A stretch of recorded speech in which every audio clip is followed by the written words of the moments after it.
In January, we don't know what's going to come up in June, or sometimes even in February.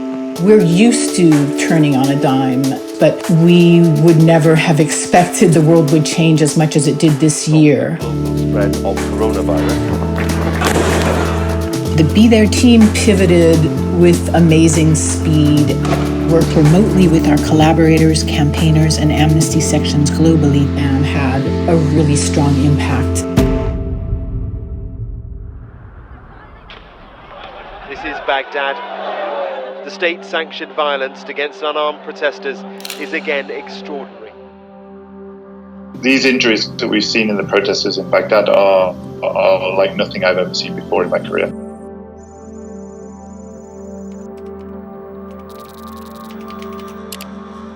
There's a lot of video evidence. There's a lot of citizen documentation of those protests. And so we built the site so that the user can step through it at their own pace, examine pieces of video that are of interest, and then at the same time understand the context of the event.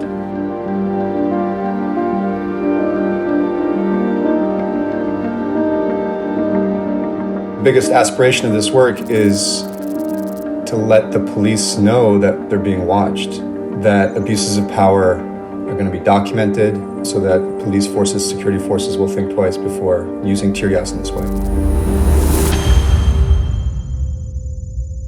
As we know, the World Health Organization just declared this a global health emergency.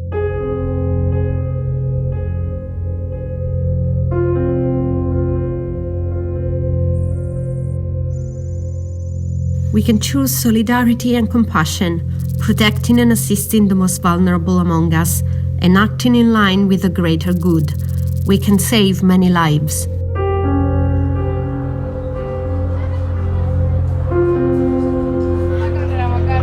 In the world's largest refugee settlement, the coronavirus outbreak in this community could lead to an enormous loss of life.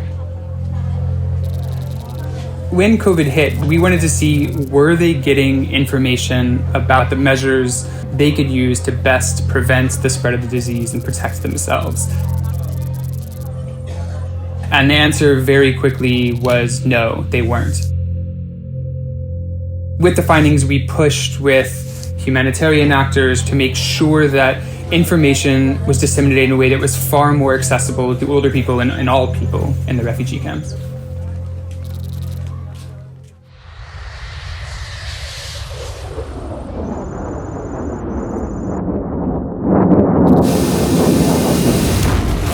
Military strikes of all kinds have escalated, and so have civilian casualties, according to the rights group Amnesty International. It's documented 17 civilian deaths, 8 injuries. The impact was huge. The US military, for the first time, have acknowledged civilian casualties in Somalia. They have also established an online reporting portal on their website where civilians can report allegations of civilian casualties directly to them. These things were unheard of before our reporting.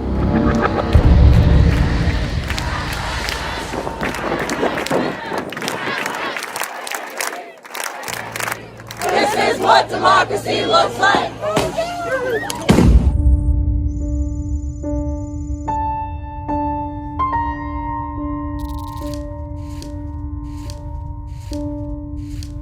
We identified 150 examples of police violence in 40 states, and we did it all in about 2 weeks. Oh my gosh.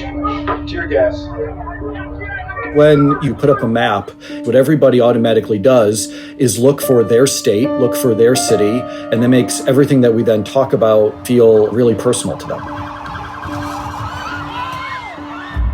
Amnesty International hopes this site and all of these videos will lead to serious police reform. I spoke to Congress, I've spoken to state legislatures, I've spoken to literally thousands of police chiefs. We've really had a big impact on the conversation from work that we were able to get out really in days and weeks. It was incredible.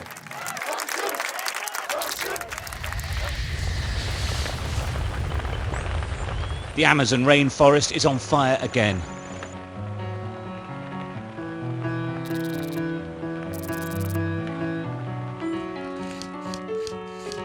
A Anistia Internacional divulgou hoje um relatório em que denuncia a compra de gado criado ilegalmente em áreas protegidas na Amazônia pela multinacional JBS.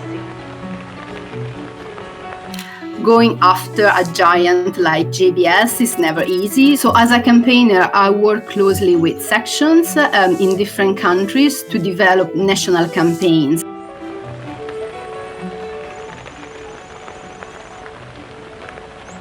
As a result of all the work from Amnesty and other NGOs, JBS felt that it had to reply, and so that's why they announced a new monitoring system.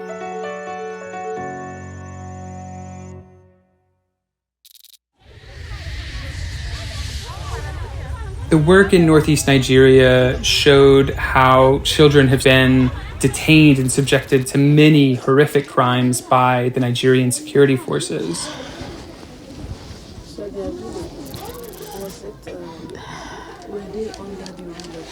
As young as 5 years old are allegedly being held for months or even years in military barracks without contact with their families. By focusing on the way that the conflict has impacted children, I think we were able to push forward some important changes, at least in the way that donors and other international actors are engaging with the Nigerian authorities.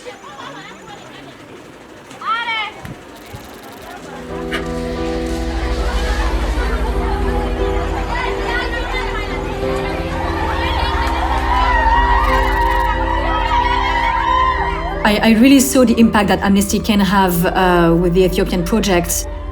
We exposed the violations taking place to help us pressure the Ethiopian government to start repatriating people and get the EU to adopt a resolution condemning Saudi Arabia.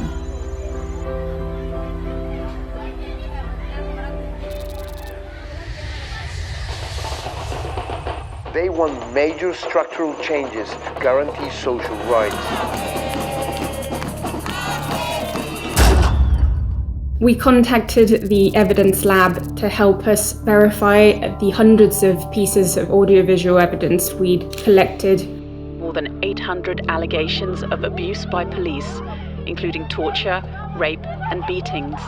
The Digital Verification Corps helped us identifying individual officials being involved in different police and military operations. This helped us then carry out an analysis of chain of command responsibility. We demonstrated how the higher levels of command were responsible for the violence, which has been groundbreaking. We have seen how our arguments, based on this evidence that was verified in part by the Evidence Lab, has helped criminal investigations on the basis of chain of command.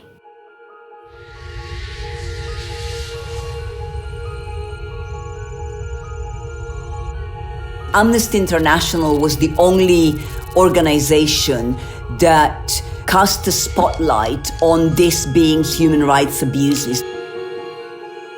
The head of Amnesty International, Kate Allen, said this: "The government has made a series of shockingly irresponsible decisions which effectively abandon care home residents to die.